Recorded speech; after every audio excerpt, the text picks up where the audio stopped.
Welcome back to the Loading Up Podcast. I am your host, Producer J, along with my co-host, Brother Zay. How you been, man?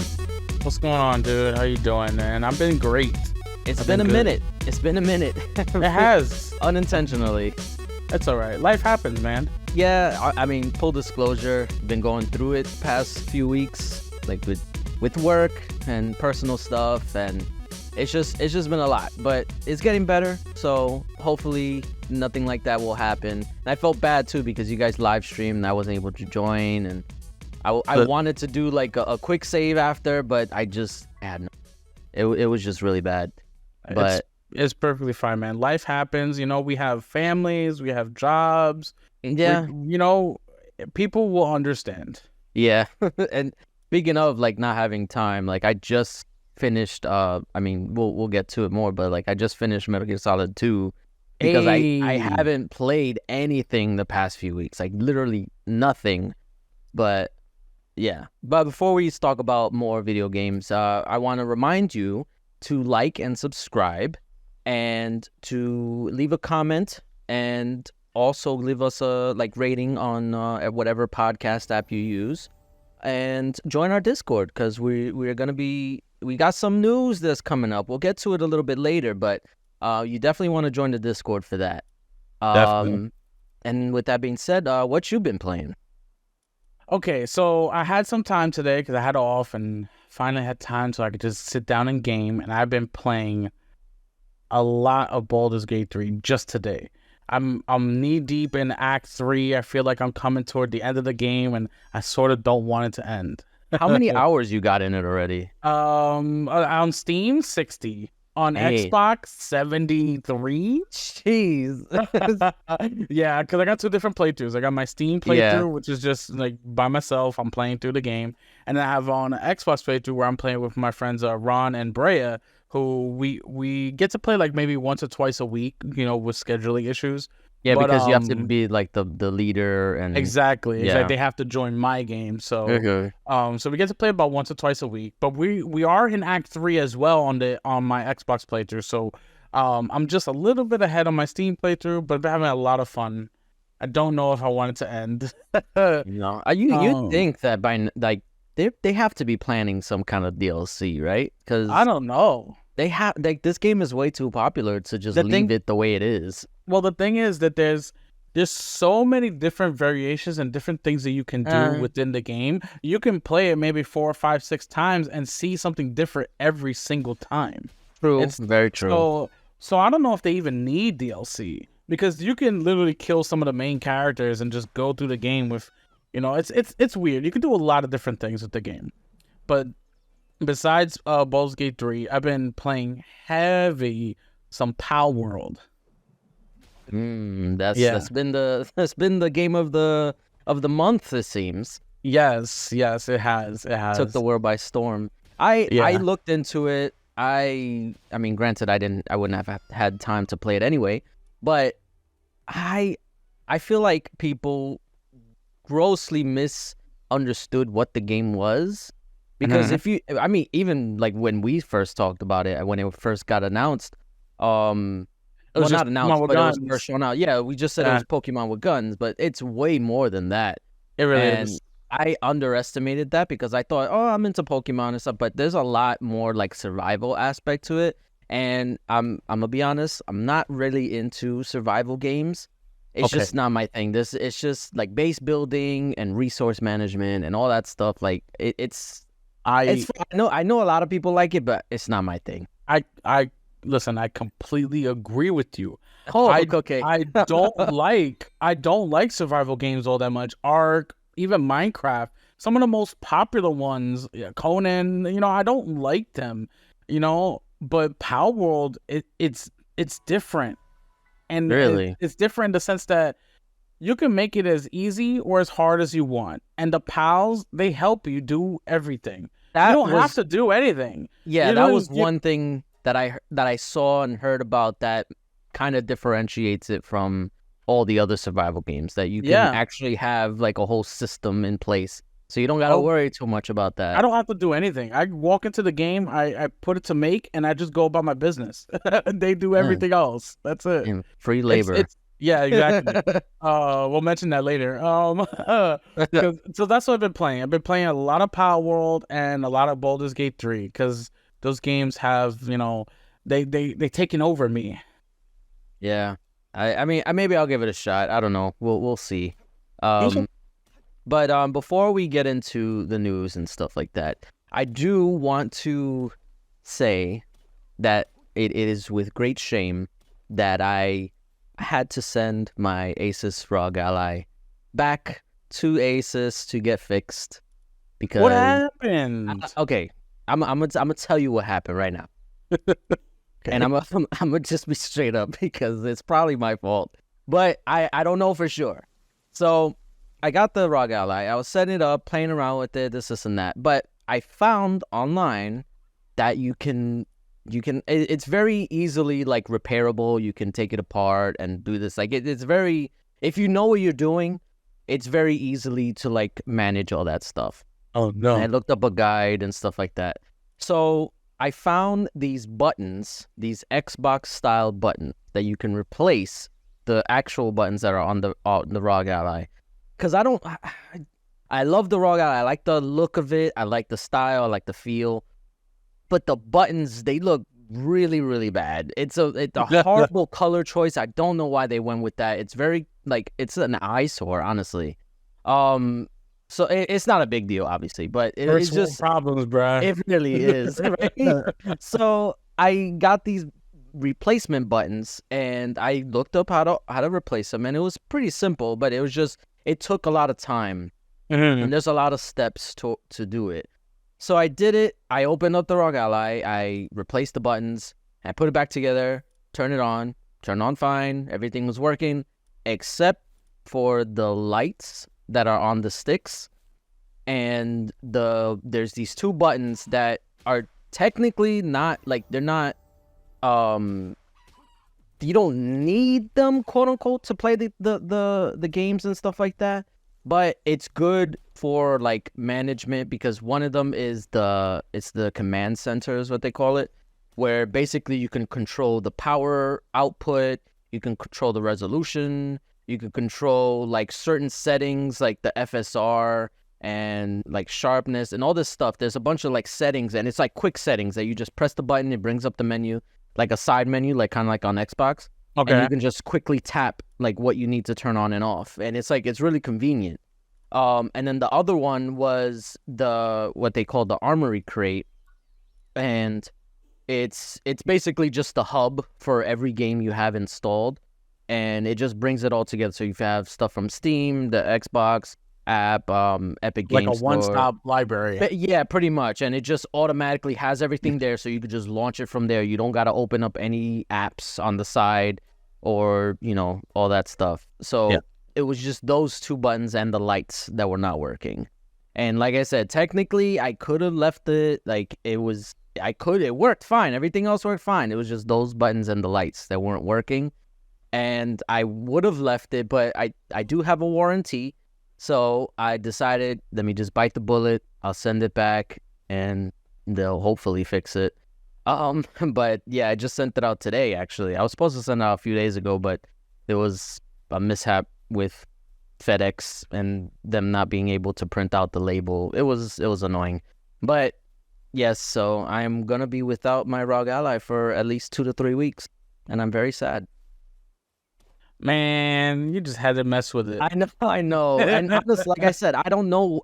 I did everything to the T, like what the video said, and I don't know what I did wrong. I tried to check like every single cable, every single like wire, whatever the case may be, and everything was there. Nothing was broken. Nothing seemed out of place. So I don't know if it was my fault. It could have been, but I don't know. Yeah, that's fine. You got a warranties. You'll get it back in a couple weeks. Yeah, and good thing in the US at least, the warranty covers like modifications and stuff like that. So even if I did do something wrong, the warranty still covers it. That's good. Yeah. That's good. But yeah, so that's just my bad news for the week, I guess. But yeah, I guess we could get into more bad news. This we're about to talk about. Exactly. Unfortunately. Just some more bad news, because we'll start out with the bad news, because we don't want to end it with bad news. So we'll start with bad news, and the bad news is about Microsoft laying off 1,900 Activision Blizzard and even some Xbox employees. I think it was last week. So they're sort of restructuring a lot of roles after the merger went through, getting rid of redundancies and stuff. It's a lot of corporate talk when they talk about, getting rid of jobs, because ultimately 1,900 people are now without a job. Whether the job was redundant now or not, it still sucks. It Yeah. sucks to be told that you no longer have a job, and this on top of last year they had like 6,000 layoffs in total across the whole tech industry. I think January had a total of like 8,000 already, and it wasn't even the end of January. So Yeah. it's been a hell of a month for the tech industry in general, because there are a lot of gaming companies who just laid off either half the staff or a big portion of the staff. January is not a fun month if you're a video game developer. Yeah, That's for sure. It definitely does suck, and it also is very like, I guess, kind of tone deaf. Well, not really tone deaf, but it's just ironic that these layoffs came like literally after, or maybe it was before. I don't know. I think the news you're talking about was a day before, and then the layoffs happened.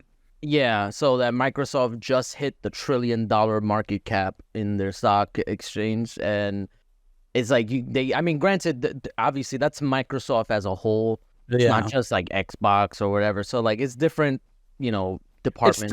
It's still the optics don't look good. Yeah, it's definitely not a good look for Microsoft to have that much money and then they have all these layoffs. But again, like you said, it's more like redundancies and just like restructuring and stuff like that. It's hard. It's a hard topic to cover, because obviously people losing their job is never a good thing, and it's never something that we should celebrate like the freaking fanboys seem to do. Like, oh, Microsoft is laying off these people. It's a huge W for Sony, and like, no, that's not, like, you should not be using these layoffs for like console war shit. Yeah, definitely. But it's hard. It's, on the other hand, everybody, well, I don't want to say everybody, because apparently people didn't know. A lot of people should have known that this was going to happen. Like, there was even a guy in, I think, May of last year or something like that, where he posted, basically he broke it down like how much he expects the layoffs to be. It's usually around like 8% or something like that. And he almost got it to the T. He said like 1,960 or something like that. And that's essentially what it was. And he basically called it. And it's like, it sucks. But it's business, that this was gonna happen. Yeah, and it happens in every company. And there's people saying that, oh, this is why mergers are bad, and this is that. Like, Activision was already saying that if this year's Call of Duty wasn't a success, they were gonna lay off people. They were gonna downsize. They were gonna restructure. They were gonna do whatever it took to regain that lost profit, I guess, or whatever they called it. And not just to Call of Duty. They said if the deal didn't go through, they were going to fire a whole bunch of people. Right. So it's a lose-lose for all the people who were thinking, oh, this was never going to happen. It would have never happened if this merger didn't go through. No, if the merger didn't go through, it may have been absolutely worse. Yeah. No, Pim, people are in denial if they thought Activision was going to be, out of the kindness of their hearts, they weren't going to lay anybody off. Meanwhile, everybody in the freaking industry is laying people off. You really thought Activision wasn't going to do so? Come on, be real. They were going to probably be the worst offender, if anything. And Grant, this is just because of the acquisition. Like, there's every other company that's laying off their developers. That's just because the industry as a whole is suffering. That's not because of acquisitions. I don't think Ubisoft is laying off people because of acquisitions. Sony's not laying off people because, I mean, maybe it was because of the Bungie one, but Capcom, everybody, Tencent, Embracer, I was just about to say them. Embracer, everybody is laying off. They didn't have any acquisition. So the fact that Microsoft only did this because of the acquisition, like it's. I mean, I don't want to say it's better, but it could have been a lot worse. Yeah. I mean, it is like I said. We said this before. We'll say it again because we don't want people to confuse our words. We're not saying it's okay that these people lost their jobs. We're just saying that we sort of knew this was going to happen, and it's only happening because of the merger and not because of the overall trend across the industry that's been going on, where people are just being laid off to be laid off. Because, like I said, Embracer just like. It was like the other day where they announced that they canceled the new Deus Ex game and they laid off untold number of people because they didn't officially say the numbers at Eidos Montreal. So this is going on across the industry, and it's really bad. And you can tell when people use these type of like layoffs as sort of like brownie points for their console warring stuff. It's really bad because there are companies out there right now, like UPS just laid off 12,000 employees. Yeah. But nobody said anything. Yeah. Nobody said anything. Nobody's using this as brownie points or anything. So it's only bad when Microsoft does it, but not bad when like UPS fires 12,000 people. Nearly, what is that? Like 300% of what Microsoft laid off. So yeah, it's when people lose their jobs, it's bad. No matter the circumstances, absolutely terrible.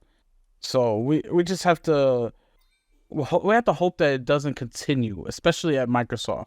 Let's say that they got rid of what they need to get rid of, and let's propel this forward so that we can move on with the game division and make games and release games.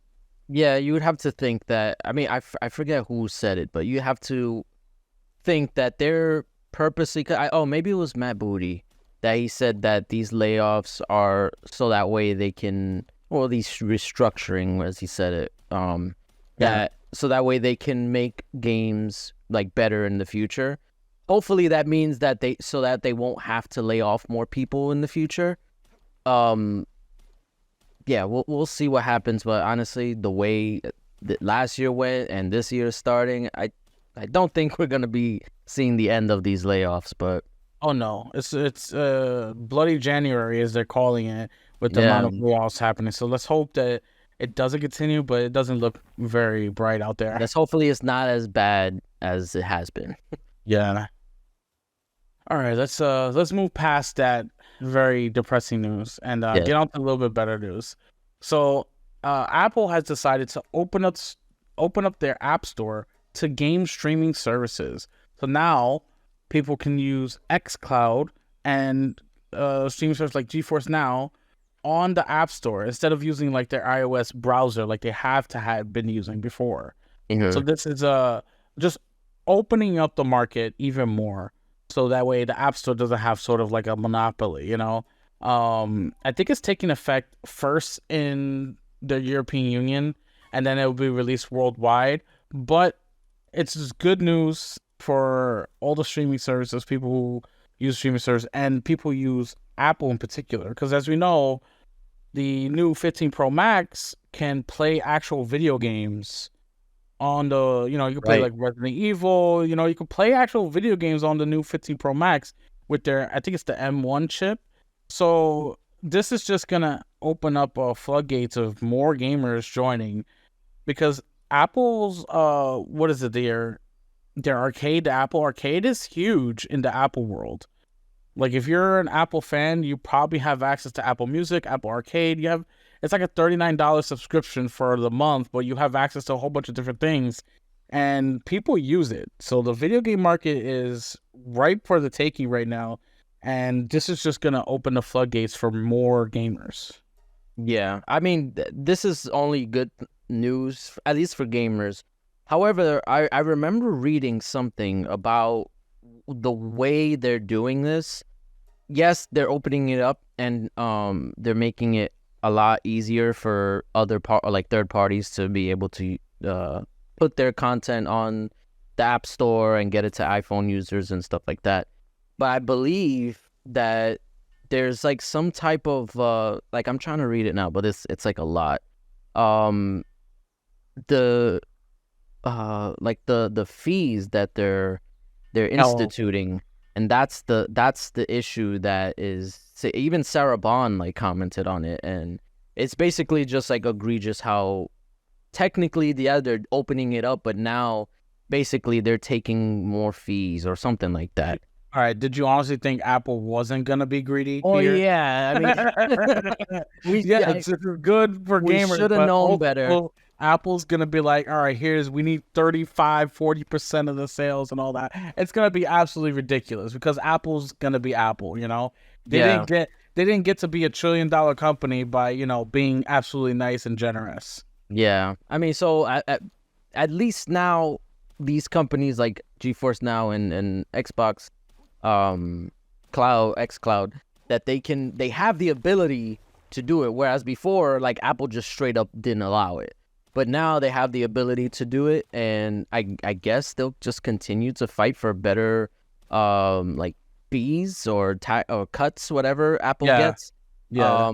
But on, like I said, But that's a company thing, you know what I'm saying? Yeah, that's like a corporate issue. Like, they have to figure that out. As it Us comes gamers, for we don't care. yeah, we're We getting don't the care. benefit.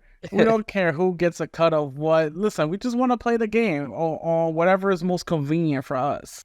Pretty much. You know, Although not for nothing, this is good news as it is. And granted, you said that the Apple or the iPhone, they're able to play some games natively. Yes. And I'm curious to see what games would actually be ported to that, or if it'll just stay with the cloud and stuff like that.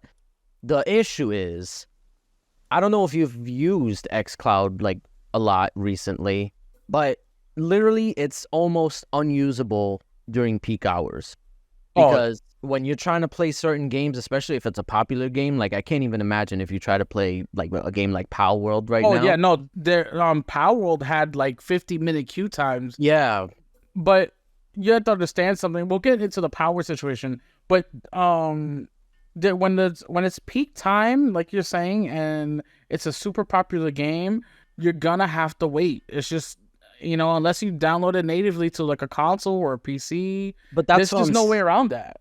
That's what I'm saying. Like, I don't know if that's the most ideal way to play, though, because I remember when I was playing, like, I tried to play Fortnite with my kids, and one of them wanted to play on their tablet, and they had to stream it, obviously, but they couldn't because they had to wait like 130 minutes because obviously it's Fortnite. It's a popular game. Everybody's playing it right now. So it's like, at that point, it's just like, I'm not going to wait. I'm going to find a different way to play.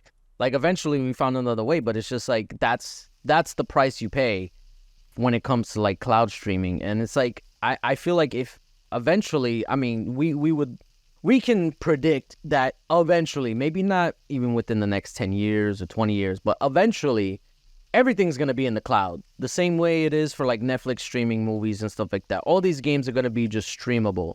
And it's like, if that's the case, then they really need to start laying the groundwork for these servers, because I'm not going to be waiting to play the games when I come home. Like, if I have a hard day at work, I just want to relax and play a game, I'm not going to wait 50 minutes to play these games. Yeah, no. This is right now. I know for sure, like specifically with Xbox and Microsoft, they've been using a lot of the materials that they need to make consoles to beef up their cloud servers, because they know it's a big big market for it right now.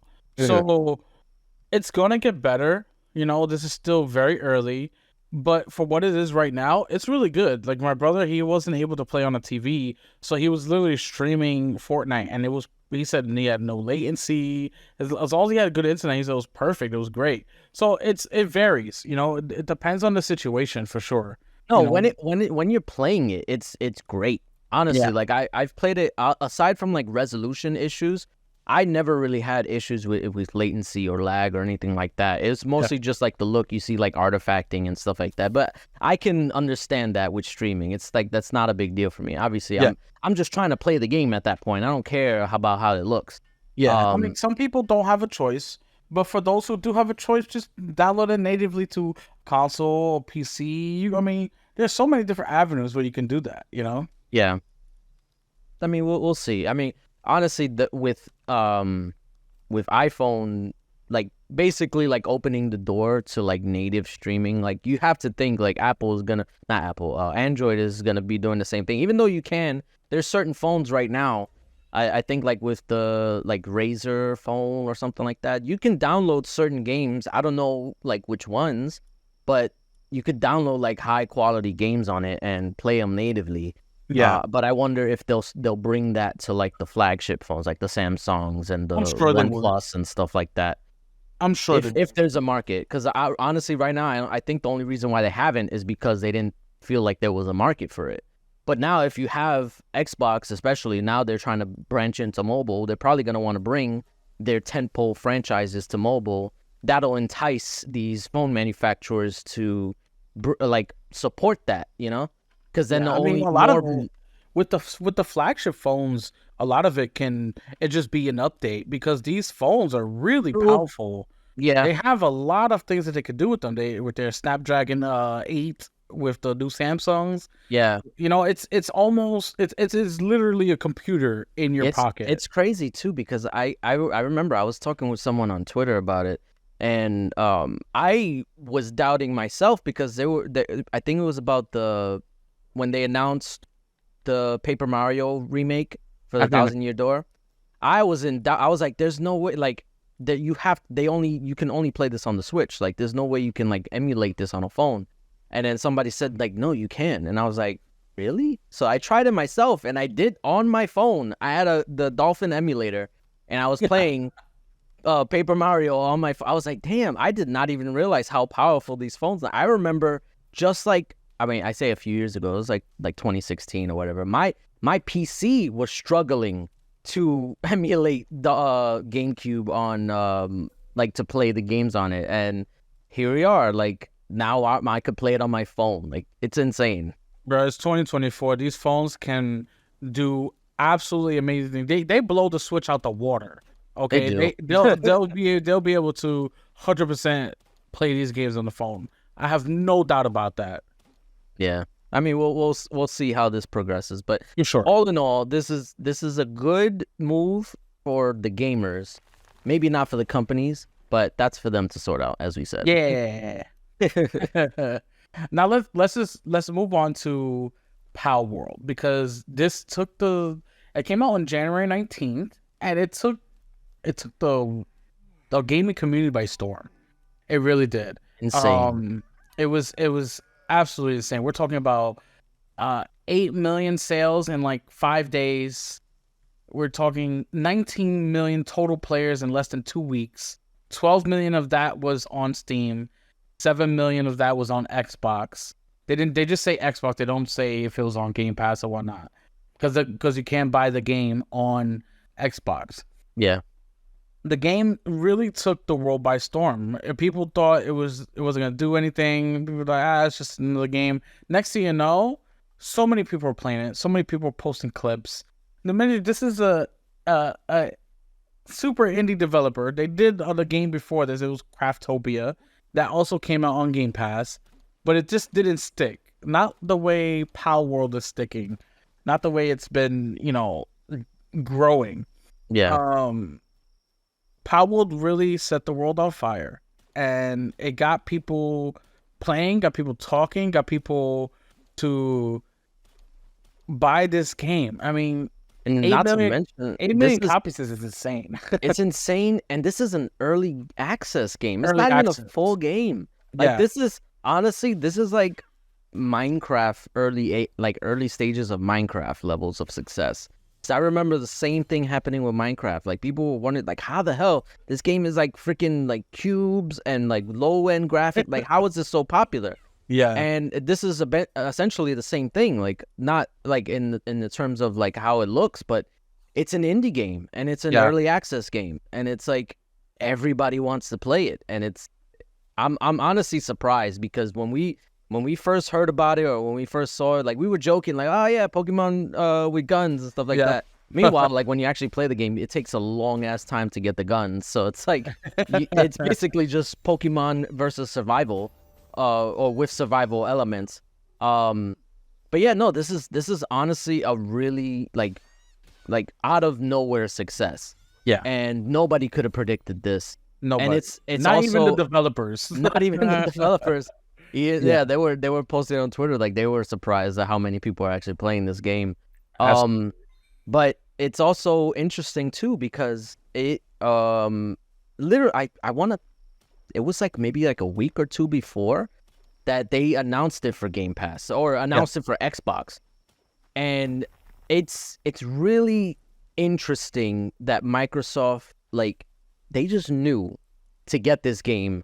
Maybe it was just because they saw the trends, they saw how many people were talking about it. Maybe they didn't understand how big of a success it was gonna be, like, for real. Oh, they definitely did not understand. No, it was a total, like, lucky guess that they thought, or that they thought to put this on Game Pass.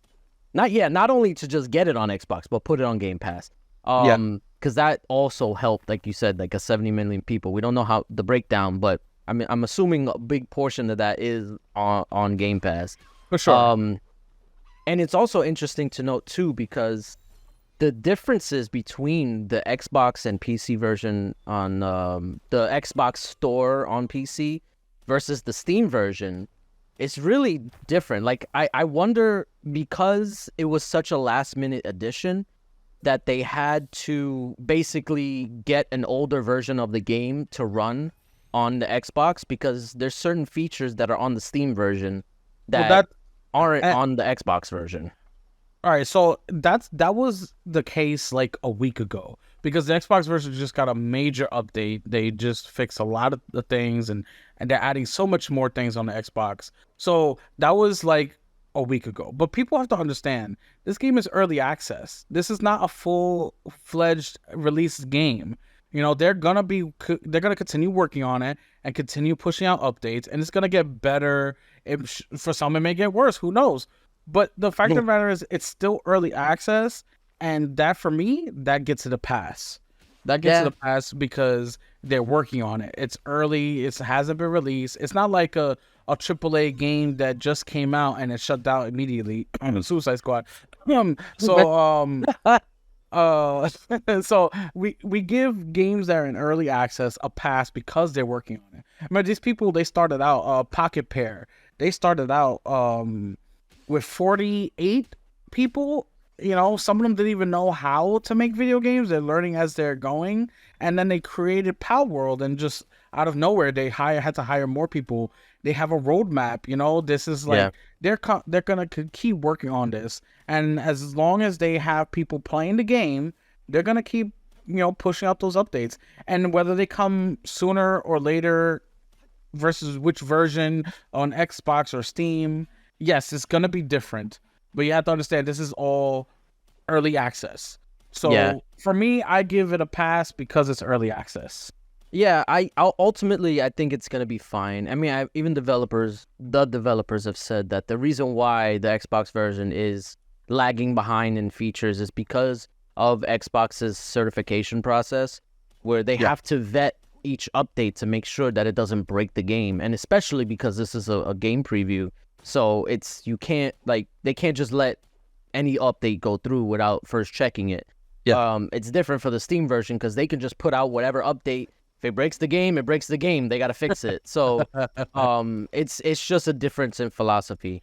But I do want to know, because they did say that apparently, so on the Steam version, there are servers. Like, you can host servers and have up to 32, I think, players. Yes, 32 players. On the Steam version. And apparently on the Xbox version, you can't do that, and it's a Microsoft issue. I think they're already working on it. Yeah, they're working on it, and hopefully they're able to get. I think maybe at first they didn't allow it because they were just like, okay, they cost a lot of money. We don't know how successful it's going to be, but I think they're changing their tune now that they see how popular this game is. Yeah. So, I mean, if you look at other games like the Conan game, where it's a survival game, they have dedicated servers as well on there. So it's possible to be done on the Xbox version of these games. Yeah. It just takes time.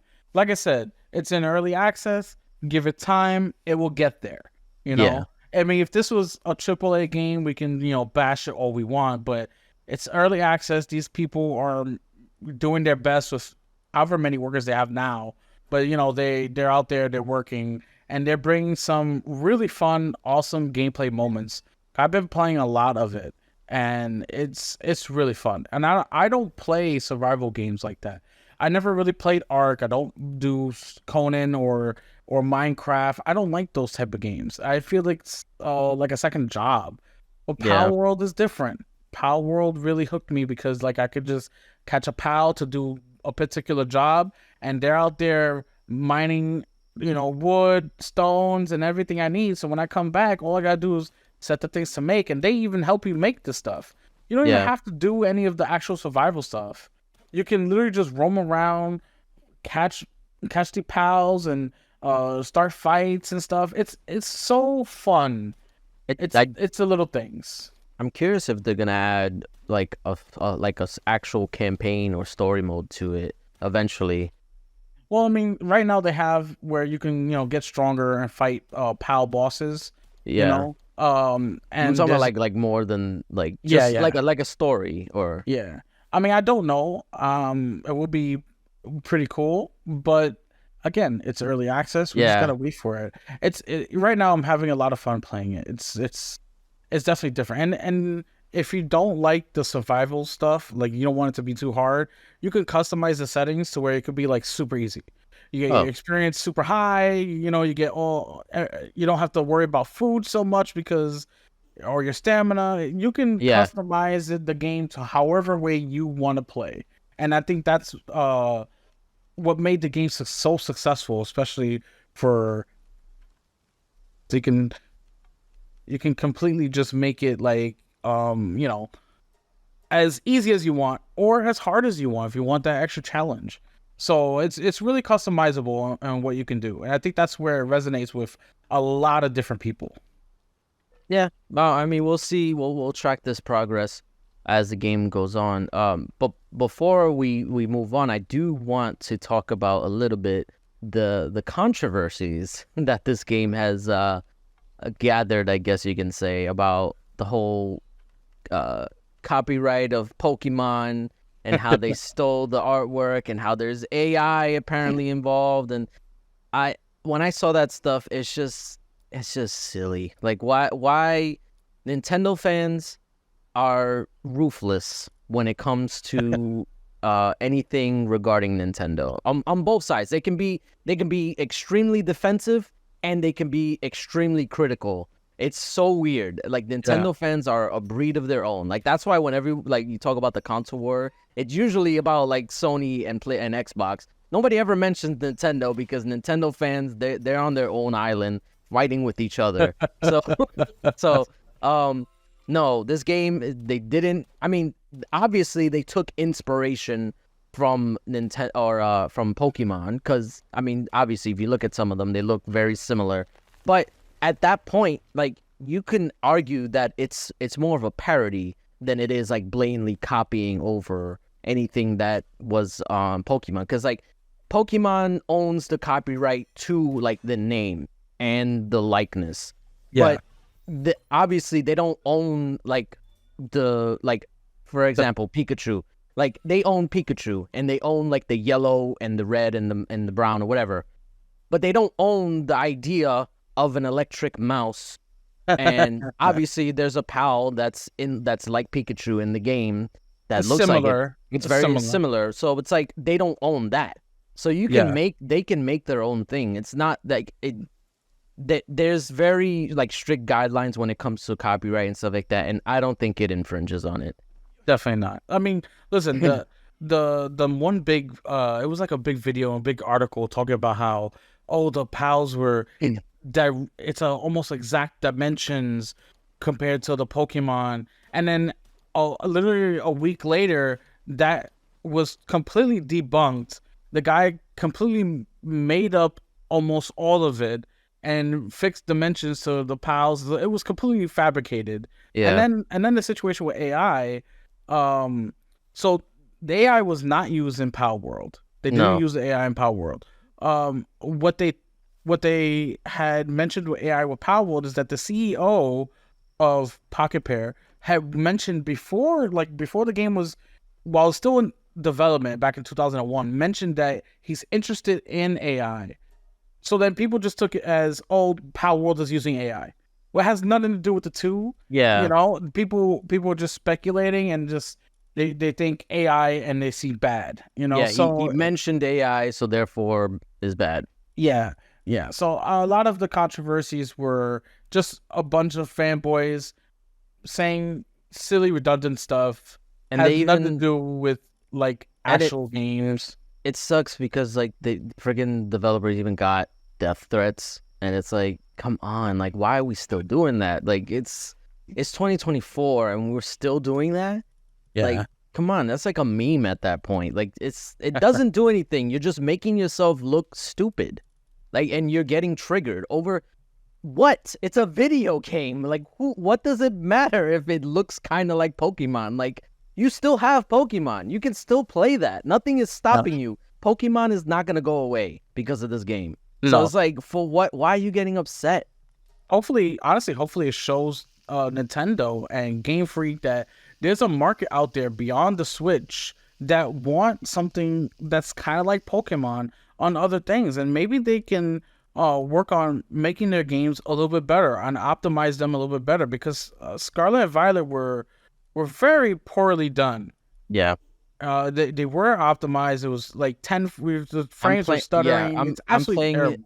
I'm playing it right now, and I'm telling you, it's a chore. Like, honestly, like every other game, I would be like, okay, let's play. But this one, I'm just like, okay, Yeah. let's play. Because it's like, it's a chore. Like, I don't like going through the technical hurdles. Like, it's one thing if the game was boring, but it's just not performing. That's the issue.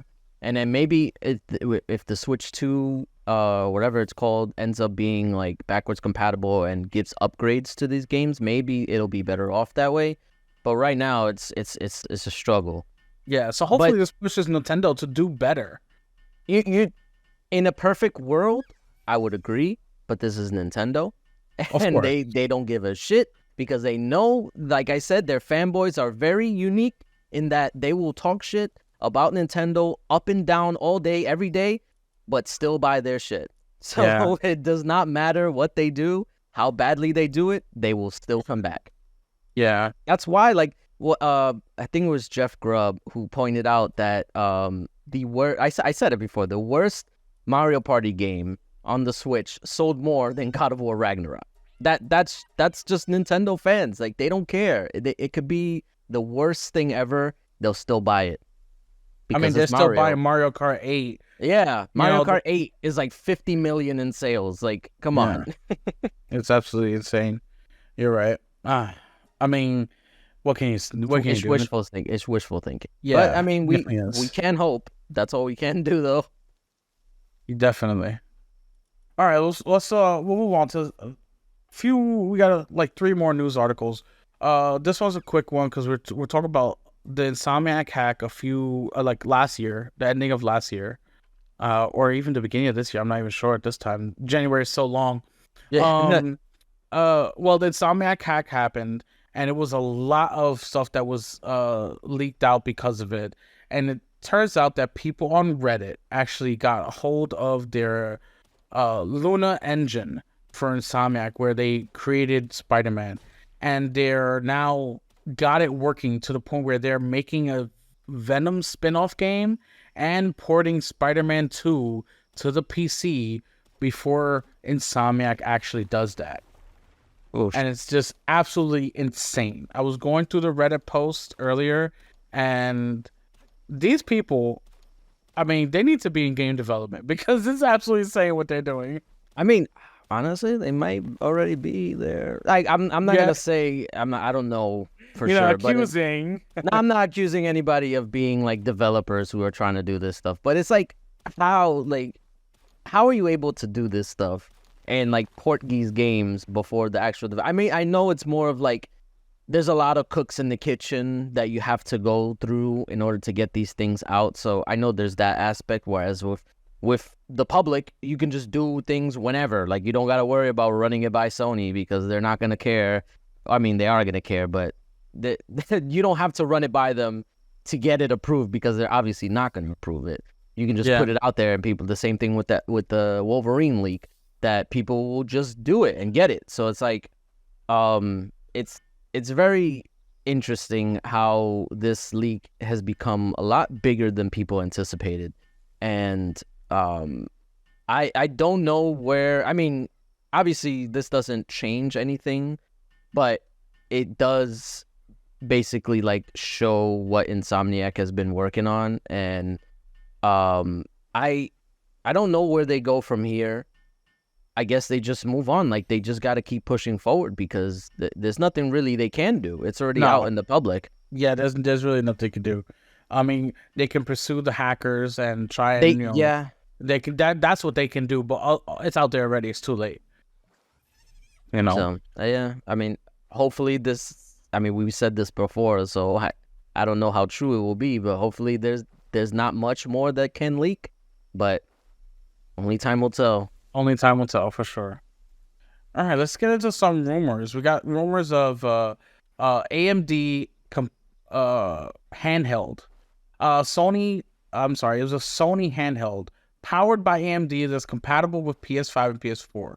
So the rumor is that there's a new PlayStation handheld, much like a successor to the Vita, and I think this one could have some truth to it. You know, they did the Portal. That Portal sort of just like failed because it's just, you know, a remote play.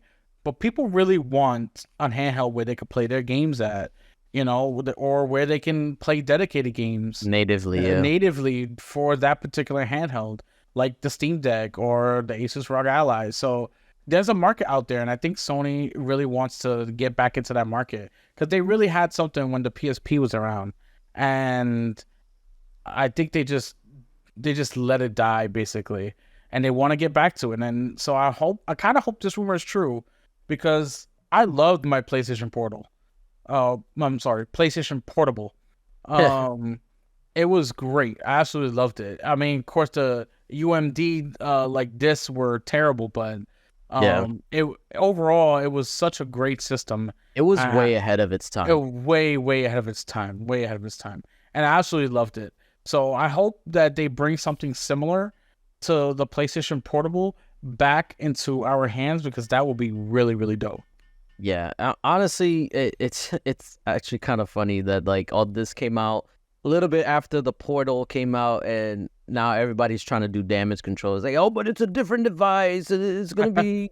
It's like, no, you got duped. You bought this thinking it was gonna be what Sony was planning, but now they're planning an actual dedicated device. Because of the success, let's be honest, it's because of the success of the Steam Deck, the ROG Ally, and all the other ones that are coming out. That's why they're gonna do this. So, it's good news because this is what people thought that the Portal was gonna be, and who knows when it's gonna come out? I would say probably next year if the rumors are coming out now. Maybe like 2025 we'll see this thing. Also. And I said this with the Portal, the key point that's gonna make it or break it is the price, because based on this rumor, it's gonna be basically playing PS5 and PS4 games natively. So if that's the case, then it needs to be priced accordingly.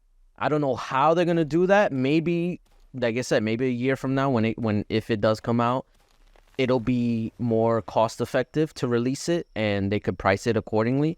Because I don't see how they can basically release a PS5 portable and it be more than like the PS5, you know? It can't. I mean, it can't be. If it's like $300. No, it's not. If the Portal was 200, you think 100 more you're gonna be playing games natively? Well, I think because the Portal was strictly remote play, right? So, and that's a niche market, whereas this one it's for everybody basically. You know, anybody pick it up. So I think if they do it anything higher than 300, it's dead in the water. I think honestly, it's probably gonna be either 400 or 450. Because right now, the PS5 digital is 400, right? No, right? Oh no, I don't know. Yeah, haven't bought this console in a while. But yeah, because it's gonna be a digital device. Like, there's no way you could play games like disc or whatever. Obviously, so I would price it according to that. because it just depends on how they do it. Obviously, it's gonna be like an underpowered version. Like it's gonna run at a lower, like basically like the Series S version of the PS5. If I had to like compare it to anything, you're right. The PS5 digital, the Slim is $450. $450. Okay, so then I would say maybe $400, and then That's because crazy. you also have to think it's coming with a screen too, like and it's a controller, like it's everything in one. So it's like it has to be cost effective, but it can't be too much like a ROG Ally, because the reason why the ROG Ally is so expensive is because Asus doesn't subsidize it with sales. Like they don't make anything off of these game sales. They just sell the system as it is, and that's where they make their money. Whereas with Sony, they're going to be making money off the purchases themselves. So they can cut costs and make it even cheaper, so that way they make the money more on the back end when people start buying the games for it, you know? Yeah. So I think that is probably the perfect price point. I don't think it's a bad price point, because essentially you're getting the PS5 portable. 400?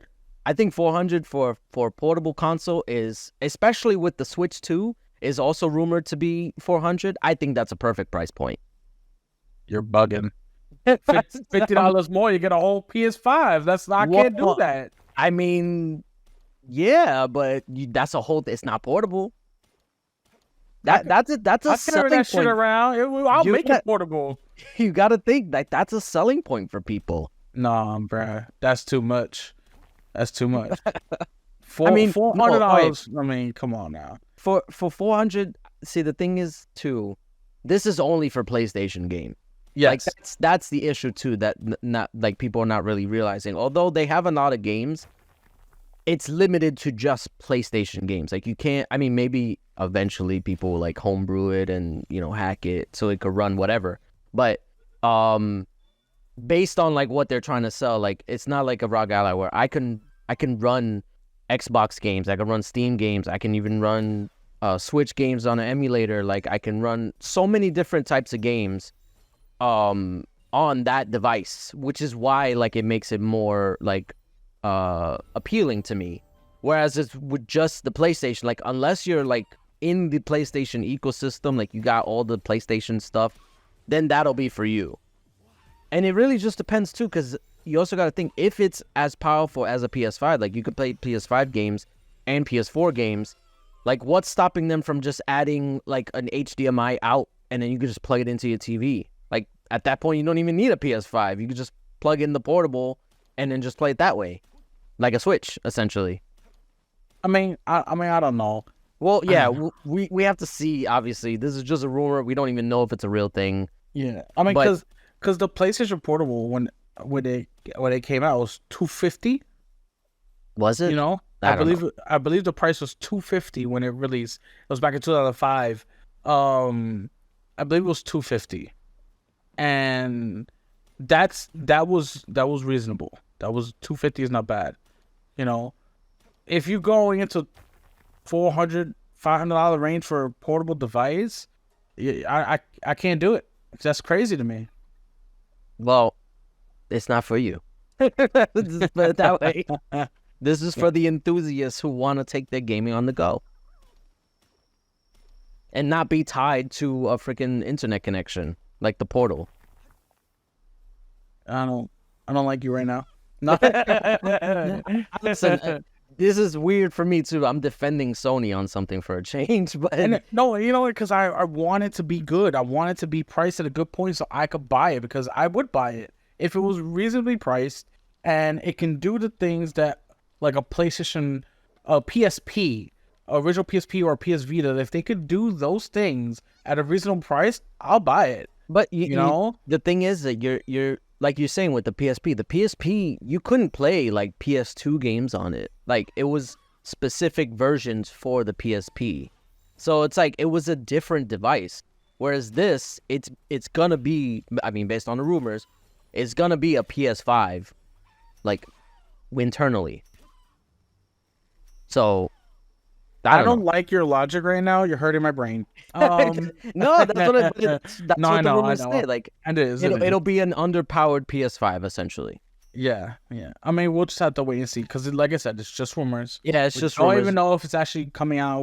We're taking this with a grain of salt. We're playing what ifs with this. But Yeah, at the end of the day, I would like to see a really good PlayStation Portable come back. You yeah. know, I The really would idea like. of it is we're in agreement on it. It's a good Yeah, idea. yeah, for sure, for sure.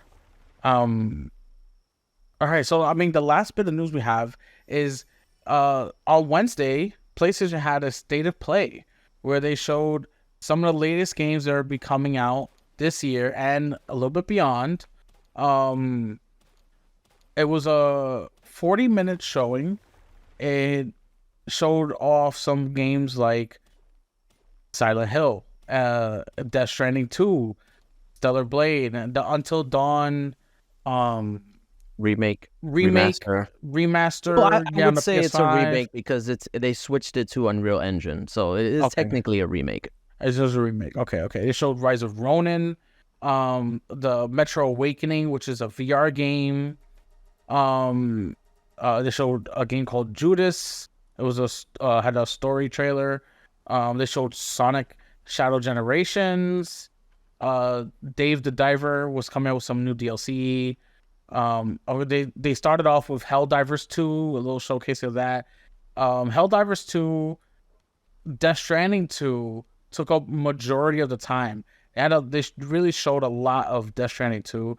And while the game looks absolutely stunning, I never got into Death Stranding, and I just can't I can't say, oh my god, I can't wait for this game because it just never appeased to me. So I mean, the game looks amazing. The game looks really well. Um, so I'm sure the fans of Death Stranding are super happy because I the game looks really good. I will say that watching that Death Stranding 2 trailer made me want to play Death Stranding 1. Well, there you go. There you So, go. and just it's perfect because it's also on PC. So I don't have to I mean, I could play it on my PlayStation, but I'd rather play it on PC because I I can got it play it. on Steam too. I can well, I actually got it for free through the Epic Game Store because Oh, they were look at giving it that. away. Look at that. And it was also on Game Pass. Yeah. But when my Asus ROG Ally comes back, I'm definitely gonna install it and Does maybe I'll that play it. does that mean PlayStation's going third party? Apparently. No, I'm kidding. I'm kidding. And they also had a sneak peek at a surprise visit from Kojima. He announced a new IP with a working title called Physint, and they'll be working closely with Sony PlayStation Studios, Columbia Pictures. It's gonna be a big action espionage game, all new IP. It's gonna be. It looks like it's going to be promising.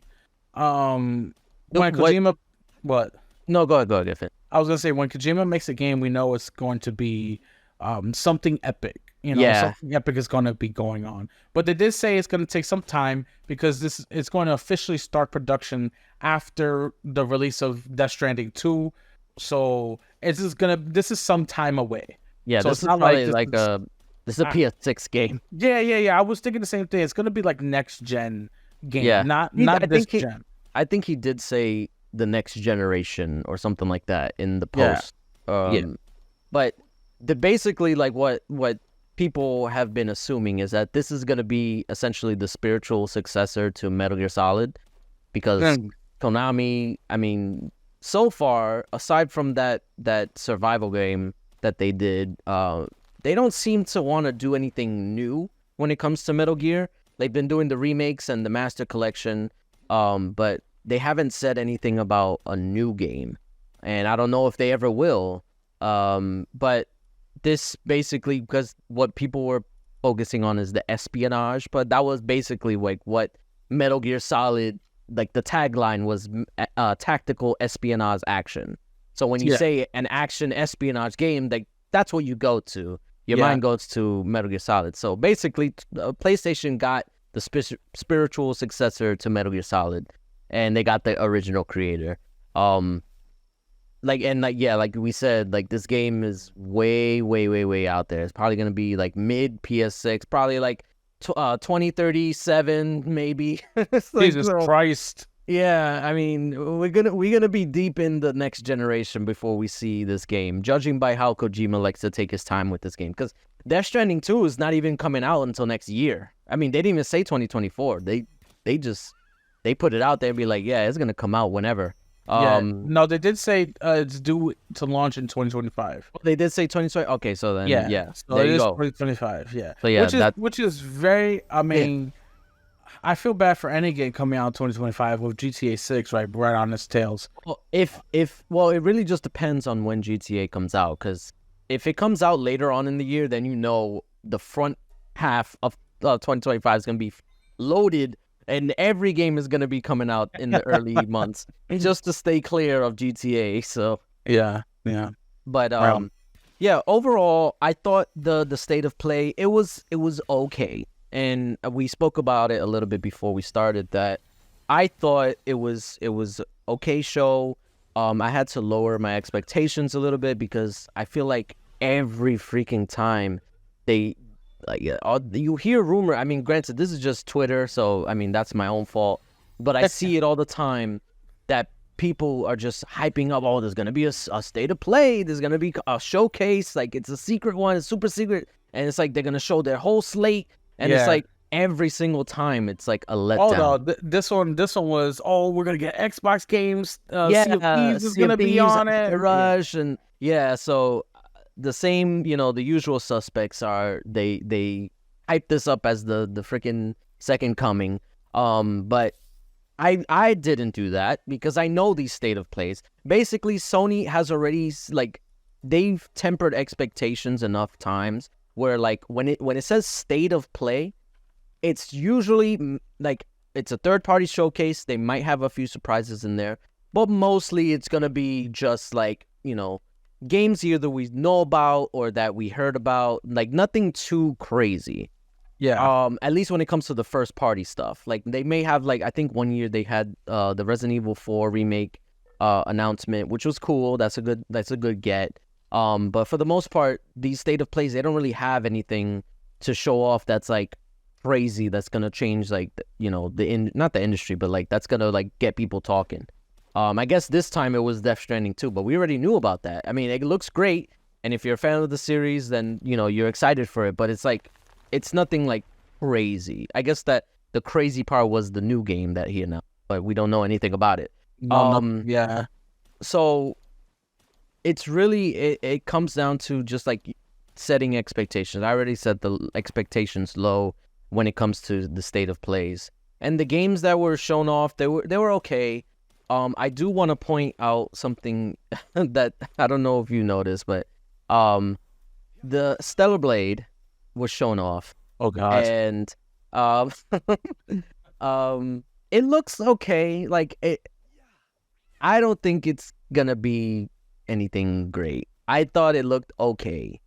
It looked like the generic open world post-apocalyptic game. So it'll probably be fine. But what I want to talk about is how many freaking horny people are gushing about this game because it's basically like a scantily clad main character that they get to ogle at for the whole game. And it's like... You should see the screenshots that were on Twitter. Oh, man, my God. It was crazy. Yeah, and it's just like, okay, I get it, whatever. It's a hot girl, and you get to look at her. But it's like, people are literally like saying this game is the best thing ever because of this. And I actually got into it with a whole bunch of people that, because somebody posted, they said, oh, like, PlayStation getting Stellar Blade is a massive W or whatever, and people aren't afraid to admit it or whatever. And I posted, I was like, yo, every day I'm reminded of how many freaking incels there are in the gaming community. And everybody was coming after me because of that. And I was just like, yo, this is sad. You guys are really defending getting horny off of a video game character. Like, look at yourselves. Your tweet has almost 16,000 views on it. I know, and it's just, and I was like, yo, am I crazy? Are they that many people who are offended that I said, yeah, you are kind of weird if you think like this is not even the gameplay, not the story, nothing. The seeing the anime titties. That's it. Yeah, if you've seen this girl's ass, this video game character's ass, that's what makes it the game of the year. Like, come on, like, look at yourselves, like that's pathetic. Come on, like it was just funny. Like I had to mute it because I was getting so many notifications about it. But every now and then I would go back and I was just like, yo, these people, they have no shame. They're just outing themselves. Oh man, exactly. That's what they're doing. They're outing themselves because they don't. Like I said, PlayStation players play Twitter. They don't play games. Yeah, that's all they do because they're out there fishing for likes. They're out there fishing for engagement, and they could be playing, Helldivers 2, but they're not. But they're on Twitter talking about it. They need to chill. It's just it's an anime woman. I know they don't know what that's like. Not they don't real. Know about She's not real. Not real. Yeah. That was one thing. Like, somebody responded to me is like, there's something wrong with liking ass. It's like, it's a video game character's ass. It's not real. Like, yes, there's a little bit something weird about that. Yeah, I mean, what can you do? There's everybody has their kinks, right? Yeah, I mean, I'm not one to kink shame, but it's just weird. Like, I don't know. But anyway, that's aside from that, the discourse regarding the state of play. I feel like a lot of people, it was very mixed. I feel a lot of people said like it was good or great, and a lot of people saying like from both sides, like not even just like Xbox fans or whatever. Like the PlayStation fans were saying like, yeah, this is kind of mid. Yeah, I personally give the state of play, like, if I had to grade it, it was a C. The only thing I really I give it a B minus. You're a B minus? Wow, yeah. You're being generous. I'm being generous. I only like. To be honest, I'm biased because I like Hideo Kojima. So like, if he's on it, then it goes up a little bit, like a half. You don't even know anything about the game. No matter. It's supposed to be Metal Gear Solid spiritual successor. You damn pony. I'm defend Sony again. No. Listen, I gave it a C because the only game that really interested me, like I was like, oh man, this looks pretty good, was Rise of Ronin. I really liked the samurai stuff, so to get to a little bit more gameplay, to see a little bit more about that, I was really interested in that. Everything else, I really was not interested. Yeah, no, honestly, I was very disappointed with the Silent Hill stuff. Like, I know they released it was like I don't know if it's like a demo or if it's like a side game. It's on PlayStation for free right now. Yeah. But the actual Silent Hill 2 remake, like the gameplay that they showed, it looked kind of bad. Like, I don't know. Like, maybe it was just, maybe if you're a fan of the series, it looks like how you know. But like, I never played Silent Hill, but seeing that, I don't think I will. Like, it's not appealing to me. Yeah. Like I said, Death Stranding looked cool, just not my particular type of game.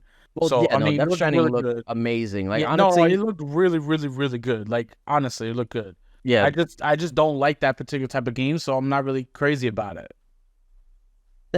So Rise of the Ronin is the only one that really looked good to me, and that's why I was like, you know what, this is like a C. A state of play wasn't all that, Yeah. And it really sucks because they didn't have much. And that's another thing coming out of the state of play too, is like people were expecting this to be like, oh, this is where Sony announces their slate. Like, this is where they set the tone for the rest of the year, and nothing. Like, literally, this the same games we knew about that were coming out within the next few months, and that's it. Like, we don't know what's coming out for the fall. Like, I don't know. Like, what's gonna happen? And people were even saying, they were making jokes like Sony's first party studios is just taking this year off because they literally, all the games that are coming out are third party exclusives. They're not first party games. Foam Stars, the Silent Hill game, the Final Fantasy, Helldivers, Rise of Ronin, Helldivers. Well, I guess Helldivers is first party, but I mean, that's the only one, and it's a live service game. So I mean, but it's also multi-platform. Yeah, that's true. So, but still, it's just, there's not a lot going on in the first party. And then people are also getting upset, and it happens every time when they announce a game that's coming to PC. People are getting upset that Until Dawn gets a remake for PS5 and PC, but Bloodborne is still sitting in the wings, like just not being acknowledged. There's so many people that want a Bloodborne remake or port or whatever. Listen, And they need to work on the next Last of Us remaster remake for PS6. Okay, they can't do Bloodborne. They need to work on the next Last of Us. They're already working on the Last of Us Part 3 remaster. Before the game comes out, they're already working on the remaster. They're like, what can we do to make it slightly better? Right? Yeah. So I mean, that's what we got. That's the news. That's the show. That's it. So we mentioned it earlier, or did we mention it? Very briefly. Yeah, very briefly.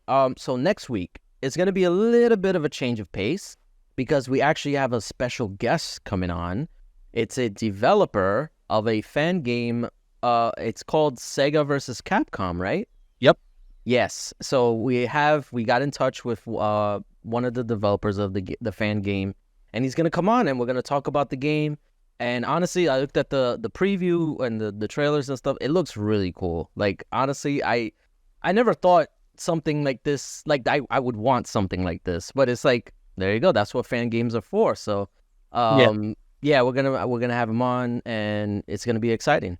Yeah, it's gonna be really interesting to have our first sort of special guest on here, who's an actual game developer, whether it's fan made or not. You know, so they're a game developer. Yeah, and I can't wait to get him in here and for all our audience to hear what let's pick his brain and hear what he's got to say about video games. Yeah, it's gonna be a fun time. Also, one more note. I don't know for sure. I mean, I'm pretty sure the notification will go out for it on the Discord. So you should join our Discord if you want the updates. I may be live streaming this weekend. Not entirely sure, but we'll see. I'm saying now just so you guys can keep an eye out, but we'll see. It's most likely gonna be on Saturday. Don't know what time, but I'll post up like a preview, not a preview, but you know, like the countdown for when it starts and stuff like that. Yeah, if you do decide to stream, just send it to Discord and send a tweet out, and yes, all the notifications will come rolling through, and just have fun with it, man. Yes, so stay tuned for that, and I guess that's it. That's it. We'll see you guys next week, and peace. Laters.